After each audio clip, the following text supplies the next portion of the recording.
1000원짜리 10개는 만원입니다. 그러나 다이소에서 그 사실은 계산되지 않습니다. 다이소는 1997년 한국에 1호점을 열어 2024년 기준 전국 매장 수 1500개를 넘긴 생활용품 대표 브랜드입니다.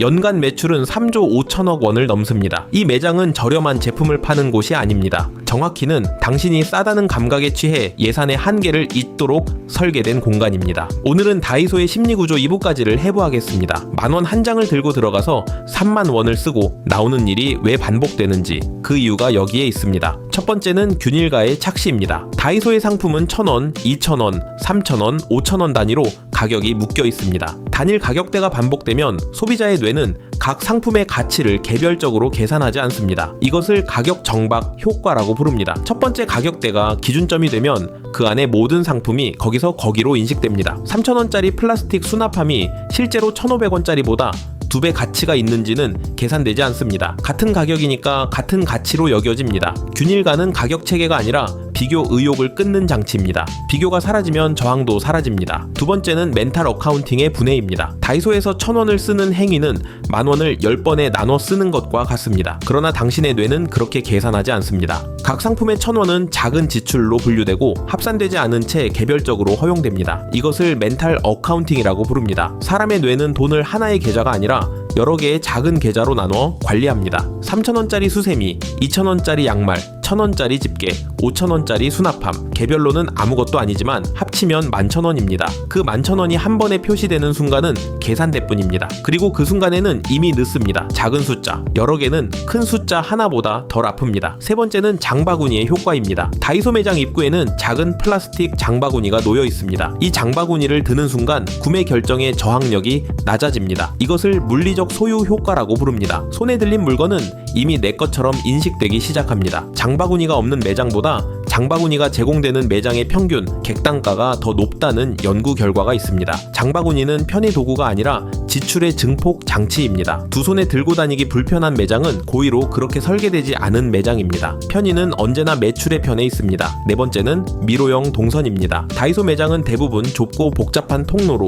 설계되어 있습니다. 한 줄의 통로에서 되돌아 나오기 어렵고 매장 전체를 한 바퀴 돌아야 출구에 도달합니다. 이 구조는 우연이 아닙니다. 이것을 노출 시간 극대화라고 부릅니다. 머무르는 시간이 길어질수록 구매 확률이 상승합니다. 다이소의 평균 체류 시간은 일반 잡화점의 2배 이상입니다. 매장 뒤쪽까지 들어간 고객이 처음에 사려던 품목보다 2~3배 많은 물건을 들고 나오는 이유입니다. 한번 깊이 들어간 동선은 빈손으로 빠져나오기 어렵게 만듭니다. 다섯 번째는 결품 불안입니다. 다이소의 상품은 자주 교체됩니다. 잘 팔리는 제품도 다음 방문 때 사라져 있는 경우가 많습니다. 이것을 희소성 원칙이라고 부릅니다. 지금 이 자리에 있는 제품이 다음에도 있다는 보장이 없으면 구매 결정은 앞당겨집니다. 나중에 사야지 라는 결정은 다이소에서 거의 작동하지 않습니다. 다음에 와도 없을지 모른다는 감각이 필요하지 않은 물건까지 장바구니에 넣게 만듭니다. 재고의 불안정함은 단점이 아니라 매출을 만드는 설계입니다. 품절은 손실이 아니라 도구입니다. 여섯 번째는 실사용률의 무관함입니다. 다이소에서 산 물건의 상당수는 구매 후 실제로 거의 쓰이지 않습니다. 욕실용 거치대, 정리수납함, 작은 도구들은 집에 들어간 뒤